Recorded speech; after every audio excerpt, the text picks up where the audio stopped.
Là, c'est bon. Moi, je t'entends si tu parles, je crois. Vas-y, parle. Ouais. Ouais, c'est bon, je t'entends très bien si tu Parfait. parles. Donc, bonjour à tous ceux qui écoutent. Je sais jamais s'il faut dire bonjour ou bonsoir. Aujourd'hui, je suis avec Béatrice Moulin. Bonsoir. Béatrice Moulin, c'est une des deux fondatrices de Switch Collective. Exactement. Et en fait, Switch Collective, vous aidez les gens à redesigner un peu leur vie au travail. Exactement. Alors, c'est quoi? Alors, déjà, première chose, merci beaucoup parce que vous êtes la première femme de ce podcast. Ah, super. Quel honneur. Mais merci de m'aider à ne pas passer pour un énorme sexiste. Ravi. Ouais. Et qu'est-ce que c'est alors, Béatrice? C'est quoi un switch? Alors, un switch, c'est partir d'une situation où on se retrouve pas forcément là où on est, où on manque de sens, d'impact, et où on a envie de changement. Et c'est construire le parcours qui nous ressemble, qui nous correspond, quel qu'il soit. Donc, il n'y a pas de switch type, c'est vraiment personnel, c'est vraiment singulier, c'est ça qui est intéressant. On nous a beaucoup dit ah oui mais aujourd'hui switcher c'est quitter sa boîte pour devenir tous entrepreneurs, c'est pas ça, c'est vraiment plus se poser la question de qui on est, de ce qui fait sens profondément pour nous et du coup de créer le parcours qui correspond à ça. Voilà. Toi tu dirais que t'as switché? Moi j'ai fait des faux switch jusqu'à ce que je switch vraiment en fait. Qu'est-ce que c'est un faux switch? Un faux switch, c'est en fait avant justement, je me sentais pas bien dans mes jobs, donc j'ai beaucoup changé. Avec à chaque fois, en fait, en faisant à peu de choses près la même chose dans des contextes différents.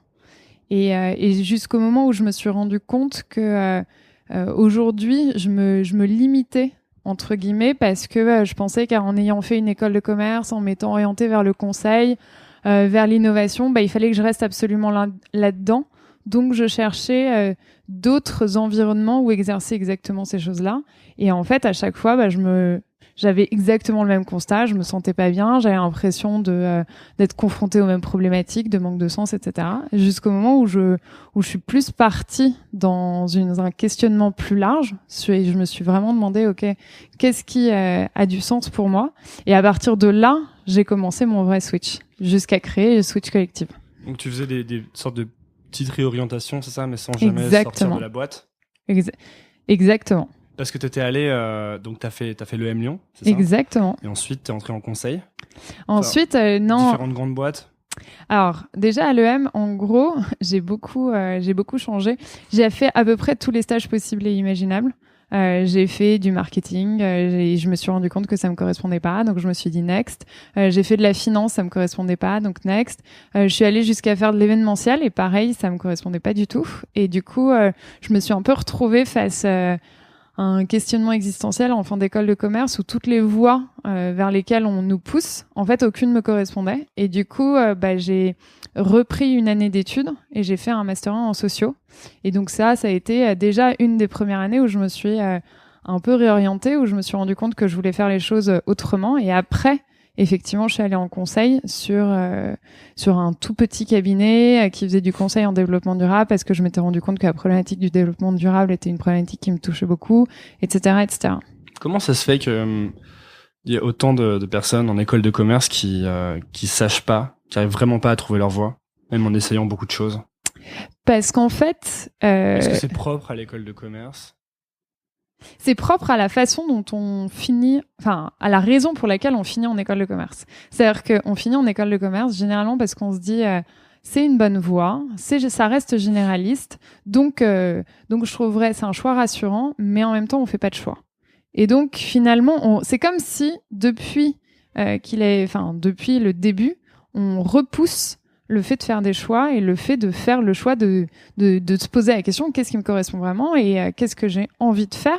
C'est comme si on l'avait repoussé de plus en plus et du coup on atterrit en école de commerce et à la fin l'école de commerce nous dit voilà il y a 3 grandes voies, soit tu fais de la finance, soit tu fais du conseil, soit tu fais du marketing, en gros pour résumer.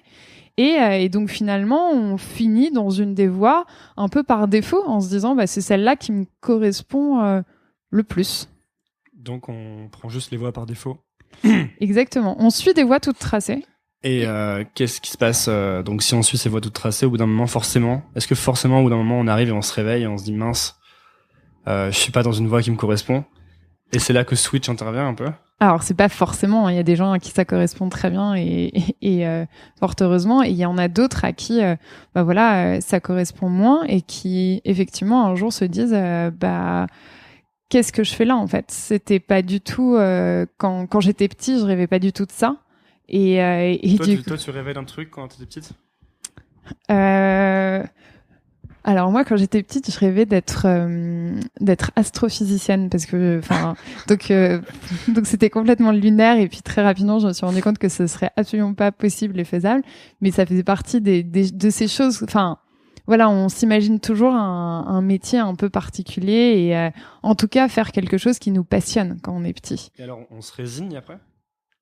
Et alors, c'est au fur et à mesure, il y a une sorte de pression sociale, un peu des pairs et des gens qui nous entourent, qui fait que on va dans les voies qu'on nous propose, plutôt que de se dire tiens quel est mon chemin singulier et de se dire tiens qu'est-ce qui me plaît, me fait profondément vibrer moi et du coup aller explorer ces voies-là, on se confronte en fait aux choix que la société nous propose. Donc à l'école, il faut faire L, ES ou S. Puis ensuite, quand tu as fait une des 3 filières, tu fais soit une prépa, soit la fac, soit du droit. Enfin, je caricature, mais en gros, on prend le problème inversement de la façon dont il faudrait le prendre, c'est-à-dire de partir de soi et de se poser la question de tiens, qu'est-ce qui me fait vibrer et ce vers quoi j'ai envie d'aller, et on se pose plus tiens en fait qu'est-ce qu'il y a sur le marché et tiens en fait il paraît qu'il y a des jobs et dans cette voie-là, donc je vais aller m'orienter vers cette voie-là. Surtout que c'est une catastrophe de prévoir l'état du marché aux Exactement. 10 ans. Ah, complètement. Puisqu'on n'a plus vraiment de visibilité sur ce qui va se passer dans les 3 prochaines années. 60% des étudiants sont formés à des jobs qui n'existeront plus et 50% des jobs d'aujourd'hui n'existeront plus dans 10 ans. Donc effectivement, aujourd'hui, c'est une absurdité que de raisonner comme ça. Donc, qu'est-ce qu'il faudrait faire parce que tu dis que, en fait, si je reprends une phrase que j'ai lue, je crois qu'il est de toi peut-être. Oui. Tu disais qu'on nous incitait à donner le meilleur de soi, mais pas le meilleur pour soi. À viser le meilleur en soi et pas le meilleur pour soi. J'ai mal fait mes devoirs, mais bon, on y est presque. Ouais, mais c'est toute la notion de succès en fait qui est derrière ça et les valeurs qui sont associées, et c'est un peu ce système où avant, effectivement, comme on était dans des voies toutes tracées et assez généralistes, on pouvait prévoir les choses et où du coup le système était assez figé et donc on visait le meilleur. Et le meilleur était fixé par la société, par si t'es bon à l'école, tu vas faire S, et puis si t'es bon en S, tu vas faire une prépa, et puis si t'es très bon, tu vas finir dans la meilleure école, etc., etc. Et on a quand même ce système très élitiste français qui nous vise, qui nous pousse toujours à viser le meilleur en soi. Et qui perdure. Et qui perdure, évidemment. Aujourd'hui, ce qu'on voit, c'est que on peut on peut être dans une filière qui est excellente, etc., et ne pas se retrouver du tout dans son job. Et parce que finalement, le meilleur en soi est pas forcément ce qui me correspond à moi et ce qui est le meilleur pour moi. Et c'est là où on est obligé de refaire tout un travail sur soi, sur ce qui a du sens pour moi, sur réinterroger cette notion de succès en fait, se poser la question de qu'est-ce que le succès pour moi. Qu'est-ce que c'est le succès pour toi? Le succès pour moi, il est vraiment fondé autour de la notion de l'équilibre en fait. Et c'est un équilibre où effectivement, je sais que j'ai besoin de réaliser et de me réaliser dans un projet qui est plus grand que moi et qui me dépasse, parce que j'ai cette notion de collectif qui est très centrale chez moi, mais par ailleurs avoir un vrai équilibre entre ma vie et ce que je réalise dans mes actions et ma vie perso, ou effectivement garder du temps pour soi, pour s'évader, pour lire, réfléchir, et faire d'autres choses en fait, pour se nourrir l'opposé autrement. De ta notion de succès, c'est devenir très très riche toute seule en travaillant beaucoup. Exactement, oui, si on devait caricaturer. Voilà. Mais alors, comment on fait, puisqu'il faut essayer de chercher quel est le meilleur pour soi, comment on fait pour faire ça à l'échelle d'une population, en fait? Parce que si le problème est pas traité finalement avant qu'on se rende compte dans son travail qu'on n'est pas épanoui, et donc là on commence un peu cette démarche de recherche sur soi, comment on fait pour faire un peu de prévention à ce niveau-là? Bah, en fait, est-ce qu'il y a des modèles qui t'inspirent, toi, ou des choses qui t'inspirent à ce... En fait, je sais plus de qui c'est, mais en gros, quelqu'un qui disait il y a pas de transformation collective sans transformation individuelle. Bon bah en fait la clé elle est là, c'est effectivement vouloir si on veut impulser une transformation collective, il faut donner les clés aux individus à l'échelle individuelle de chacun se transformer pour justement switcher, inventer le parcours qui lui correspond, être à sa place, à sa juste place et c'est comme ça en fait que ça va impulser la dynamique collective. Mais c'est pas du top down où on décide collectivement qu'on va tous switcher et imposer le switch aux gens, c'est pas possible en fait d'imposer le switch à quelqu'un. Mais donc ça doit commencer tôt. Alors peut-être cette recherche de l'épanouissement. Oui, effectivement, le plus tôt sera le mieux. Oui. Je pense pas qu'il y a besoin d'une certaine standardisation jusqu'à un certain moment, puisque peut-être les enfants sont en construction. Peut-être qu'on sait pas vraiment comment créer un modèle où on peut chercher ce qui les épanouit. Non, pour moi, au contraire, faut éveiller le goût.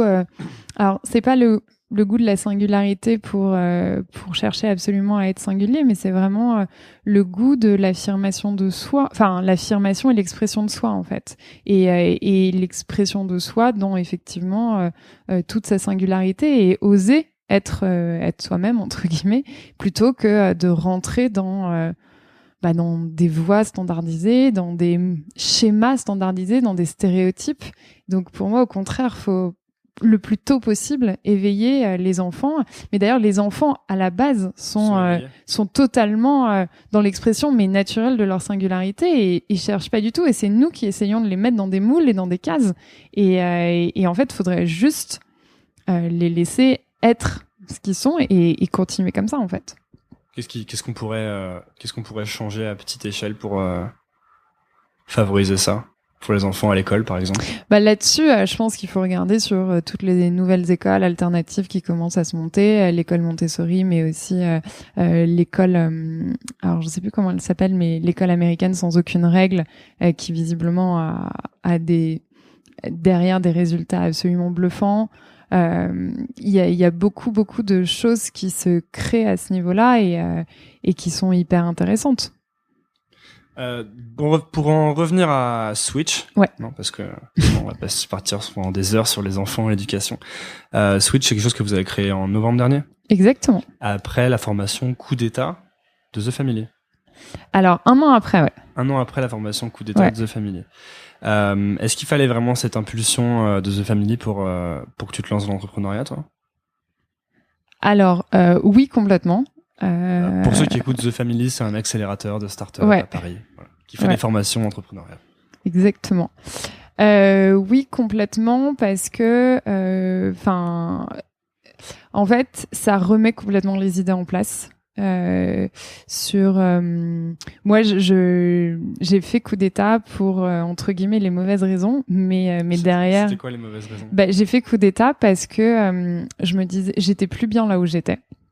Dans la boîte où j'étais, j'avais très envie de changer. J'avais 1000 idées à la seconde dans la boîte dans laquelle j'étais, de projets, d'innovation, de boîtes à monter, etc. Pour cette boîte ou pour toi? Les deux. À la seconde, vraiment, j'en avais beaucoup. Je faisais énormément de veille, etc. Et en fait, je me suis dit, je vais faire cette formation à l'entrepreneuriat. Il y en a bien une qui va prendre et puis ce sera la boîte que je vais monter. Et en fait, c'est pas du tout la bonne façon de prendre les choses. Et du coup, je sais plus, c'était la première ou la deuxième session d'Oussama. Et là, grosse claque dans la figure. En fait, ça sert à rien d'avoir des idées. Ce qui est important, c'est le problème que vous voulez résoudre. Et ce problème, il a intérêt d'être hyper important parce que vous allez vraisemblablement y passer les 10 prochaines années de votre vie. Donc, faut pas vous lasser au bout de 6 mois. Donc là, énorme claque. Et de se dire, OK, c'est quoi le problème auquel je suis prête à consacrer 10 ans de ma vie sans avoir aucun regret que ça marche ou que ça marche pas. Et ça, en fait, ça a été pour moi le plus gros enseignement de coup d'État.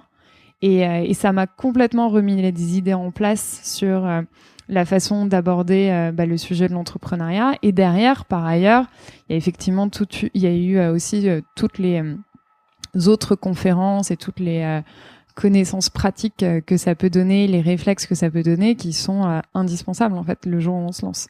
Donc en plus aujourd'hui c'est gratuit, donc vraiment faut pas hésiter à Petit encart regarder. de promo pour. Non mais enfin moi oui je valide, j'approuve, je valide. J'ai trouvé ça génial, ça nous a enfin moi en tout cas ça m'a clairement aidé. Donc voilà. Et donc l'idée principale c'était ne pas monter une boîte juste pour monter une boîte, mais bien monter une boîte sur un problème qui Exactement. te tient à Résoudre cœur. un problème. Parce que sinon on risque fortement d'abandonner, puisque c'est une entreprise forcément de long terme. C'est pas forcément, enfin, je sais pas, je pense Dans la qu'il y a plupart des cas, je crois que ça dure quand même en moyenne une boîte. Disons que le cas de la boîte qu'on monte et qu'on revend 1 an plus tard, c'est plutôt une exception qu'une règle. Ouais. Écoute, je sais pas, mais ce qui est certain, c'est que oui, on risque de perdre en motivation, on risque aussi de pas trouver son marché, parce que par définition, si on résout pas un problème, on peut aussi très vite avoir l'impression de faire un truc absolument génial. Enfin, c'est un peu les exemples de tous ces ingénieurs qui construisent des choses absolument extraordinaires, mais qui derrière sont absolument pas utiles pour les gens, donc n'ont pas de marché.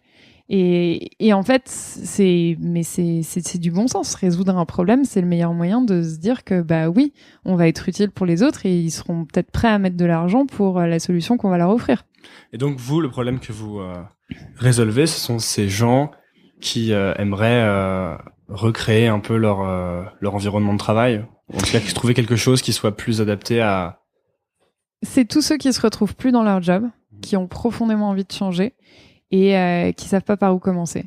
Ils savent qu'ils cherchent pas à faire la même chose ailleurs.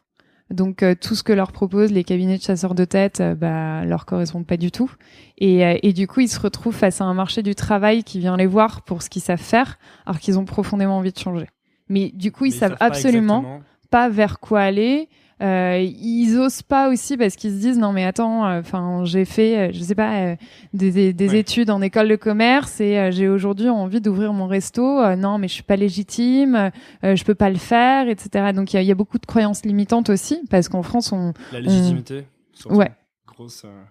Il y a, enfin, on a tendance à enfermer les gens dans des cases, peut-être plus que dans le modèle anglo-saxon. Donc effectivement, si tu as été auditeur, tu resteras auditeur toute ta vie, alors qu'en réalité, les choses sont plus comme ça et devraient pas l'être. Enfin. Et certainement qu'on a l'impression d'avoir fait tout ça pour rien si on change de carrière au bout de 15 ou 20 ans. Alors c'est un vrai sujet qu'on aborde, c'est effectivement le deuil de tout ce qu'on a pu faire par avance, enfin juste avant, parce que effectivement ça peut être un frein au changement dans le sens où on a énormément investi et on a investi aussi bien en temps, en argent, on a aussi une situation en crédibilité, on a une situation et donc c'est très difficile d'abandonner tout ça pour repartir de zéro, même si on repart jamais de zéro en réalité, mais c'est le sentiment qu'on peut avoir. Oui, vous faites pas passer les gens de contrôleurs de gestion à pâtissiers.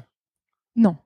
Enfin, ça existe, hein, nous, c'est ce qu'on appelle, on a 4 types de switchers. Il y a effectivement, entre autres, ce qu'on appelle les switchers radicaux. Donc, c'est effectivement, j'étais en finance et j'ai tout plaqué pour aller élever des chèvres dans l'Arzac. Mais ça, en réalité, c'est ce qu'on voit le plus dans les médias.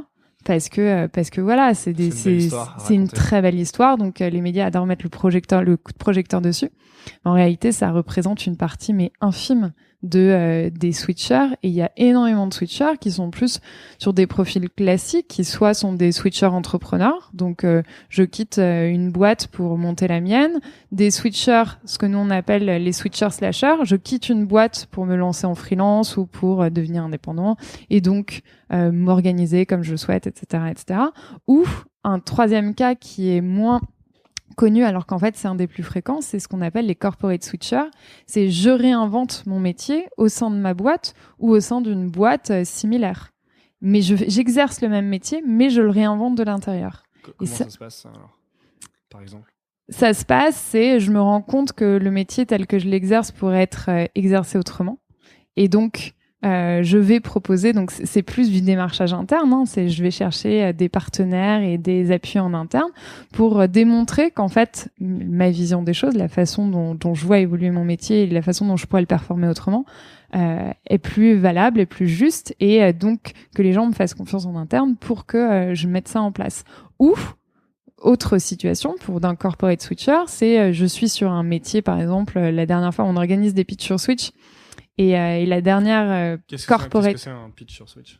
On prend 4 personnes qui ont switché et qui viennent témoigner sans bullshit de comment ça s'est passé pour eux, à la fois ce qui les a aidés et en même temps... sans bullshit ? Sans bullshit parce que pareil, en fait, dans la presse on voit souvent l'histoire telle qu'on aime, enfin ouais, la jolie histoire. Alors j'étais en finance et puis je m'ennuyais, puis un jour j'ai vu une ferme dans le Larzac et je l'ai achetée, et puis voilà, c'est génial, extraordinaire. La vérité c'est que un switch, c'est une phase qui est pas facile. Toutes les phases de transformation sont pas des phases simples, hein, dans lesquelles tout bouge autour de nous, on se remet beaucoup en question, on sait pas très bien vers quoi on va, faut accepter aussi d'avancer un peu dans l'incertain et dans le chaos, et avancer aussi avec des proches qui parfois peuvent porter un regard un peu difficile sur la situation. Mais pourquoi est-ce que tu pars alors que t'as tout, t'as un bon salaire, t'as une bonne situation, pourquoi est-ce que tu veux quitter tout ça? Et donc doublement affronter tous les questionnements qu'on a personnels, mais les questionnements de nos proches. Donc c'est pas forcément une période facile. Et c'est pour ça que c'est cost, quoi. Comme quand on a fait un investissement en finance et qu'on veut plus bouger parce qu'on a toujours conscience de cet investissement fait précédemment. Exactement. Alors qu'en fait, il faudrait pouvoir complètement le laisser de côté et évaluer la situation. Ouais. Et se reposer la question à un instant T, tiens, qu'est-ce que j'ai envie de faire aujourd'hui, en fait. Et du coup, ouais.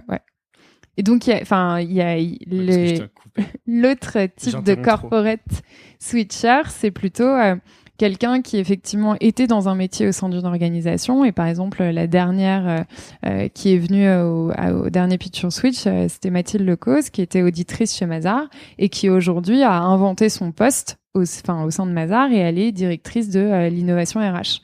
Poste qui n'existait pas avant. Poste qui n'existait pas. Et comment on fait pour inventer son poste ? Et donc c'est ce qu'elle raconte dans son pitch. Sur Switch. Allez voir la vidéo YouTube. Voilà, exactement. Mais en fait, c'est exprimer. Mais c'est un peu comme monter un projet. C'est une sorte de forme d'entrepreneuriat, hein. Donc c'est un peu comme monter un projet. C'est au fur et à mesure montrer que ça a du sens de créer un poste d'innovation RH. C'est montrer que c'est le vendre en interne, avoir des appuis, avoir des partenaires, et puis progressivement montrer qu'on est la personne parfaite pour ce poste-là. Donc qui sont quelle est la catégorie de switchers majoritaire que voyez-vous, que vous rencontrez? On n'a pas assez de data pour pouvoir te donner des proportions, okay. Mais ce qui est certain, c'est que ceux qu'on voit le plus dans la presse sont pas les plus importants. Et alors le switch, est-ce que c'est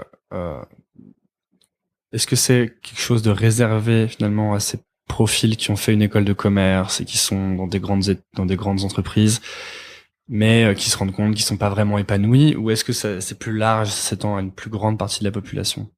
Alors pas du tout. Enfin, justement, nous c'est vraiment parti. On pourrait se dire que c'est le haut de la pyramide de Maslow. On a déjà, on subvient à tous ses besoins financiers, etc. Et donc à ce moment-là, on va chercher à trouver un peu sa passion, ce qui nous épanouit plus. Pas du tout. En fait, nous on s'est rendu compte en regardant un peu l'état du marché du travail et la façon dont les choses, les grandes dynamiques, que la phase, comment dire, le marché du travail tel qu'on l'a connu est profondément en train de changer, voire n'existera plus du tout de la même façon. Et on a été élevé dans un système qui était assez figé, où le CDI était une garantie d'emploi à vie, et aujourd'hui ce qu'on voit c'est que c'est profondément en train d'évoluer. Le CDI est complètement remis en question, 9 embauches sur 10 sont soit en intérim ou en CDD, donc on voit que ce système du CDI est complètement en train de changer. On voit aussi parce que les jobs disparaissent, ou parce que le modèle a changé, on veut plus embaucher des gens à long terme, ou parce qu'il y a trop de contraintes administratives, ou un mix de tout ça? C'est un mix de tout ça. Ouais. C'est le CDI, en fait, la plupart des embauches se font aussi parce qu'on il y a besoin de plus de flexibilité, en fait. Le monde du travail est en train de changer. Il y a des nouveaux métiers qui apparaissent tous les jours. Et comme je disais tout à l'heure, il y a 50% des jobs d'aujourd'hui qui existeront plus dans 10 ans, ce qui signifie que il y aura pas 50% de jobs en moins, mais il y aura 50% de nouveaux jobs qui n'existent pas aujourd'hui. Donc ça veut dire qu'on est obligé d'être beaucoup plus flexible dans son rapport au travail. Et il y a, par exemple, même là, dans les personnes qui sont venues témoigner, il y a des product manager, enfin, c'était un métier qui n'existait pas avant. Et il y a des gros hackers. Gros hackers, c'était personne connaissait cette notion jusqu'à il y a 3 ans. Donc, on voit que les métiers, enfin, le marché du travail change à une vitesse hallucinante. Et par ailleurs, on voit qu'il y a des nouvelles formes de travail qui sont en train d'émerger et qui se substituent pas parce que le salariat reste encore très majoritaire, mais sont en train en tout cas, sont en plein boom, comme les indépendants, comme les multi-actifs, etc. Et donc, tout ça fait que ce marché du travail qui est en pleine mutation va nous obliger tous, en tout cas la plupart d'entre nous, à changer à plusieurs reprises de job, de métier, de secteur, et pas une fois dans notre vie, mais à plusieurs reprises. Et c'est un peu la citation de Seth Godin qui disait mon grand-père a eu un job dans la même entreprise toute sa vie, mon père a eu plusieurs jobs tout au long de sa carrière, et moi j'ai plusieurs jobs en même temps. Et c'est un peu ça, en fait. On voit, en fait, que les choses s'accélèrent énormément. Et donc, il faut se réinventer en permanence. C'est pas il faut, ça peut être à la fois, effectivement, une contrainte qu'on subit, de devoir se réinventer. Et effectivement, c'est associé aussi à beaucoup de risques et à beaucoup d'incertitudes. Mais justement, c'est ça le but de Switch, c'est un peu de minimiser ces risques et ces incertitudes pour bien vivre cette phase-là. Mais c'est aussi une fantastique opportunité de se réinventer effectivement en permanence, d'être plus en phase avec soi, de se poser la question de s'offrir une seconde chance à un moment, voire de multiples chances tout au long de sa vie en fait. Alors, prenons l'exemple, imaginons que je travaille dans une entreprise depuis 15 ans et Ouais. je suis à la compta. Enfin, c'est un vrai exemple que j'ai déjà vu. D'ailleurs, bref, j'espère que cette personne m'écoute pas actuellement, mais je décide que j'ai envie de switcher. Ouais. Que mon travail me convient pas, que je suis pas 100% épanoui et je viens vous voir. Et alors du coup, comment est-ce que vous allez m'accompagner ? Comment est-ce que vous travaillez avec Switch ? Nous, en fait, on a un programme qui est sur 6 semaines, qui s'appelle Fais le bilan calmement, qui est un programme, en fait, qui est fait pour prendre le temps de se poser les bonnes questions. Où j'en suis, qu'est-ce que je sais faire, qu'est-ce que je veux faire et vers quoi j'ai envie d'aller. Et généralement, on prend pas le temps de se poser. On a très envie très vite d'avoir la solution. Alors qu'en réalité, il y a tout un cheminement qui passe par soi, par justement le fait de se reconnecter un peu à ce qui nous anime profondément, ce qui nous drive, ce qui a du sens, ce qui nous fait vibrer, et qui prend du temps. Et il faut accepter que c'est pas un processus effectivement qui prend 2 semaines, mais qui prend plus, après un temps singulier à chacun, mais qui peut prendre 3 mois, 6 mois, enfin selon les cheminements personnels de chacun. Donc après 15 ans, je vais pas trouver la solution en une semaine, quoi. C'est ça. Exactement. Et en fait, vous essayez d'empêcher. Est-ce que vous essayez d'empêcher les mauvais switches ou le switch manqué ? C'est-à-dire. C'est quoi un switch manqué ? Justement, j'allais te poser la question, mais disons que je travaille depuis 15 ans que je fasse la même chose depuis 15 ans et que je décide de changer. Si je suis tout seul, j'ai peut-être beaucoup plus de chances de me tromper et de faire des erreurs, non ? De tout plaquer, par exemple. Alors exactement. L'avantage aussi du programme, c'est que on transmet l'expérience qu'on a pu accumuler sur comment favoriser plutôt un cadre, des repères pour favoriser le switch le plus entre guillemets réussi, ou enfin je sais pas si c'est réussi le bon terme, mais en tout cas qui est favoriser le switch. Et donc là-dessus nous, on transmet nos expériences personnelles, ce qui nous a aidés et ce qui nous a pas du tout aidés. On a fait aussi beaucoup de recherches auprès des gens autour de nous, auprès aussi de toutes les conférences, tous les livres qu'on a pu lire, qu'on a pu voir, tous les TED sur le sujet. Et c'est sûr que on transmet en fait à la fois, on casse tous les mythes et croyances qui empêche quelqu'un entre guillemets de switcher, et derrière il y a des mythes et croyances qui reviennent tout le temps. Le premier et le plus important, c'est de croire que c'est par la réflexion qu'on y arrive, c'est en réfléchissant sur soi, alors qu'en réalité c'est en sortant, parce que oui, il faut réfléchir sur soi, c'est sûr, mais à force, on mouline, on est un peu comme un hamster dans une roue, et on se pose tout le temps les mêmes questions et on n'en sort pas. Et il y a un moment, faut passer à l'action. À l'action, effectivement. Et c'est pour ça que nous, un des piliers du programme, c'est réflexion et action, et que les 3/4 du programme sont des workshops avec des exercices très concrets où on avance par micro-action. Donc pareil, avec le système des petits pas tous les jours, plutôt que de faire un énorme saut qui fait hyper peur d'un coup. Et donc c'est un programme sur 6 semaines, mais tous les jours, on travaille sur soi au moins pendant une demi-heure avec des actions concrètes à faire tous les jours. Et alors, qu'est-ce que si moi je viens chez Switch par exemple, ouais, parce que je viens de perdre mon écouteur, alors c'est la panique. Si moi je viens chez Switch, qu'est-ce que vous allez me faire par exemple? Pour me faire avancer justement à petits pas tous les jours?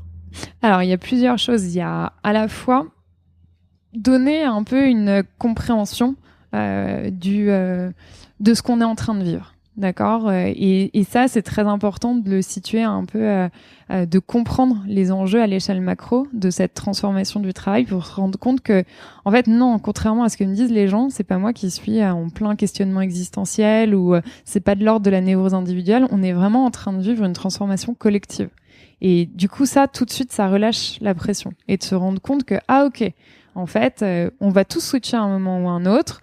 Autant le faire tout de suite et le faire maintenant. Et ok, du coup, on aborde les choses beaucoup plus positivement. Ensuite, on va commencer tout simplement par faire le point. Où est-ce qu'on en est? Pourquoi est-ce que je suis plus bien là où je suis? C'est quoi mes sources de frustration? C'est quoi le fond du problème? Et puis après, on va s'attaquer sur ok, très bien. On va quand même faire le bilan sur les 10, 15, 20 dernières années que j'ai passées. Qu'est-ce que j'ai appris? Parce que voilà, il y a quand même tout un certain nombre de choses, de savoir-faire, d'aptitudes que j'ai développées et qui peuvent m'être utiles. Et ensuite, on va beaucoup se focaliser sur ce que j'aime faire. Et donc là, on a tout un parcours où on va comprendre, identifier, à la fois de façon rétroactive en regardant le passé, toutes les activités dans lesquelles je suis dans un état de flow, c'est-à-dire de concentration intense et où je me sens profondément bien. Et puis on va les analyser aussi au regard du présent, et de savoir en permanence jauger ces moments-là pour se dire, tiens, en fait, là, il est en train de se passer quelque chose d'exceptionnel, et là, je suis vraiment bien, et c'est ça qui fait sens aujourd'hui pour moi. Donc voilà, travailler sur ce qui me fait vibrer, et ensuite, pour laisser émerger des pistes de projets, d'expérimentation qui vont me permettre de comprendre ce vers quoi j'ai envie d'aller ensuite. Donc en fait, ce programme, c'est une sorte de préparation pour enclencher son switch. Et comment est-ce que vous évaluez la réussite pour une des personnes qui participent? Là, on est à 3 sessions. Et la 3e vient de se finir il y a 10 jours. Donc, on a fait le premier questionnaire de feedback sur les 2 premières sessions. Et à 3 et 5 mois d'intervalle, on a 70% des personnes qui ont switché ou qui sont en train. Et 30% pour qui, c'est en cours, ils ont besoin encore d'une phase d'exploration pour faire émerger et continuer sur les pistes qu'ils ont. Donc nous, on estime que 75% d'ailleurs, en tout cas, nous, on est hyper heureuse d'avoir pu aider 75% des personnes qui ont fait le programme. Et qu'ils ont switché et ils sont satisfaits de leur nouvelle situation. Ouais. Et t'as des exemples en tête du coup de transition? Alors celle qui a été la première, c'est Émilie, qui était donc dans la promo 1. et qui a une boîte d'ailleurs, qui était déjà entrepreneuse, et elle est arrivée chez Switch en se disant je sens que j'ai envie de monter un nouveau projet autour des femmes. Je sais pas pourquoi ça fait sens pour moi, etc. Mais je sens qu'il y a un truc. Et en fait, elle est repartie où elle a compris pourquoi ça faisait sens pour elle, ce qu'elle voulait monter et comment ça allait se passer. Et elle est repartie. Et la plateforme s'appelle Femina Link et sort. C'est un réseau social féminin, et elle sort dans un mois, donc en septembre. Vous avez des gros ratés dans le programme, ou des personnes qui se rendent compte que finalement elles n'ont pas envie de switcher? Alors pour nous, c'est pas un gros raté. Enfin, se rendre compte qu'on n'a pas envie de switcher. Non, c'est pas un gros raté. Je te disais deux choses différentes, quoi. Quelqu'un qui serait soit très déçu, ou alors quelqu'un qui se dirait ah bah non, j'ai pas envie de switcher. On n'a pas du tout eu de gens déçus. La note, en gros, à chaque fin de session, on demande est-ce que vous recommanderiez le programme. On a une note de 9,7 sur 10. Visiblement, quand on est entre 9 et 10, ça veut dire que les gens sont des ambassadeurs. Donc, on a beaucoup d'ambassadeurs, effectivement. On a... non, il n'y a pas de personnes qui sont reparties déçues. Il y a des personnes qui se rendent compte, en fait, qu'elles font le métier qui leur correspond, mais pas dans le bon environnement. Donc, effectivement, qui vont plutôt changer d'environnement. Il y a des personnes qui se rendent compte que, en fait, elles font le bon métier dans le bon environnement, mais qu'en fait, elles ont besoin de plus de temps pour elles, en perso, que ce soit juste pour elles, pour faire d'autres activités, développer leur créativité, etc., ou pour leur famille. Et en fait, elles se rendent compte que, en fait, elles ont juste besoin d'un 4/5e et qu'elles seraient très heureuses comme ça. Et il y a des personnes qui, effectivement, vont monter un projet, vont changer complètement de boîte, vont, avoir des switches un peu plus important, on va dire. Comment vous avez trouvé ces personnes au départ pour faire votre première session? On a organisé un pitch sur Switch. Okay. Donc, on a lancé le concept en disant, nous... donc, en disant ce qu'était le Switch, si toi aussi, tu te retrouves pas complètement dans ce que tu fais et que tu as envie de plus de sens dans ton job, viens t'inspirer de personnes qui, ont créé le job qui leur plaît, qui leur correspond. Et en fait, on a lancé ça en décembre, un peu en mode test pour voir si ça prenait ou si ça prenait pas. Un peu, c'était notre premier petit MVP. Et en fait, on avait une salle qui pouvait contenir 80 personnes et on a eu plus de 300 inscrits en 10 jours. Donc du coup, on s'est dit ok, il y a un truc. Et de là, en discutant avec les gens pendant le pitch sur Switch, on s'est dit tiens, on va créer un programme. On l'avait déjà en tête et c'est là où on a eu l'idée de faire le bilan et d'aller plus loin. Donc c'est quelque chose qui est vraiment là, quoi. On peut vraiment toucher du doigt cette quête de sens chez tout le monde. Ouais. Enfin, chez tout le monde. 91% des salariés français se disent désengagés en France. 91%, c'est énorme. Enfin, nous, désengagé, ça veut dire je vais au travail, mais je m'en fous un peu. Exactement. C'est ça. J'y vais, ça marche pas, tant pis. C'est pas vraiment ce qui a le plus de sens dans ma vie. Et en fait, nous, c'est souvent ce chiffre-là. Est-ce que tout le monde peut être engagé dans son... Est-ce que le travail, il y a une possibilité pour tout le monde d'être engagé dans son travail et de vraiment aimer ce qu'il fait? Alors, ça dépend pareil de la conception du travail de chacun. C'est-à-dire, est-ce que le travail c'est un gagne-pain ou est-ce que le travail j'ai envie d'être passionné et de faire ce que j'aime tous les jours. Là aussi, en fait, après, ce qui est certain, c'est qu'il est possible de reprendre sa trajectoire en main et d'avoir un projet de vie qui me correspond et où je mets le travail à sa juste place pour moi. Il y a des gens pour qui qui ont besoin de travailler tout le temps et qui trouvent leur reconnaissance, leur salut là-dedans. Et puis il y a des gens pas du tout. Donc, mais c'est pareil, c'est interroger la notion de travail et la place et l'importance qu'on lui accorde. Donc il y a un énorme impact social sur ce projet, voire un impact politique. Alors, surtout Clara a pour habitude de dire qu'effectivement... Clara, qui est donc ton... qui est l'autre cofondatrice de Switch Collective et qui a pour habitude de dire qu'on fait effectivement de l'entrepreneuriat politique et que redonner du sens au travail est une mission d'utilité publique aujourd'hui. Et comment t'aimerais voir évoluer Switch disons à horizon 3 ans. Ouais. C'est quoi vos ambitions? Nos ambitions, en fait, là, on a la première partie de notre programme qui est fait le bilan et donc construire la suite pour vraiment pouvoir apprendre aux gens à switcher du début jusqu'à la fin, en fait. Parce que là, on les aide à enclencher la dynamique, mais derrière, on les suit pas encore. Donc, ils font tout seuls pour le moment, mais on aimerait vraiment construire la deuxième partie du programme. Et puis ensuite, on a un gros enjeu parce qu'il n'y a pas que des switchers à Paris.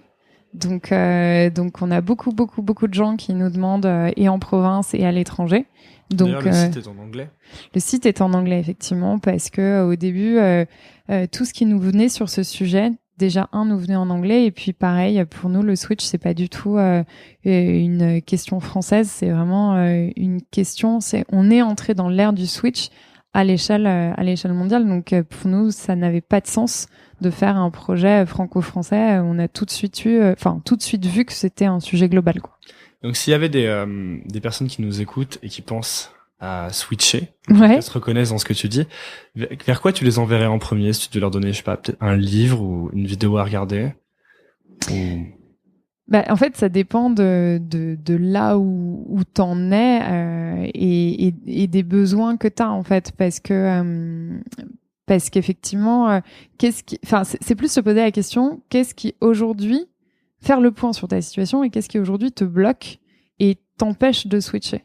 Et du coup, à partir de là, te rendre compte, est-ce que c'est un problème de passage à l'action? Est-ce que c'est un problème de je sais pas ce qui me fait vibrer? Est-ce que c'est un problème de j'ai hyper peur du regard des autres, j'ai hyper peur du jugement de mes proches, j'ai hyper peur de me vautrer complètement?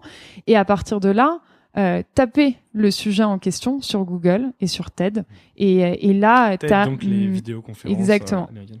Et t'as 1000 ressources, contenus, livres très bien sur chacun de ces sujets. Toi là t'es beaucoup plus épanoui qu'il y a 2-3 ans, 4 ans. Ah oui, complètement, ça n'a rien à voir. Ouais. Qu'est-ce que tu conseillerais à Béatrice à 18 ans?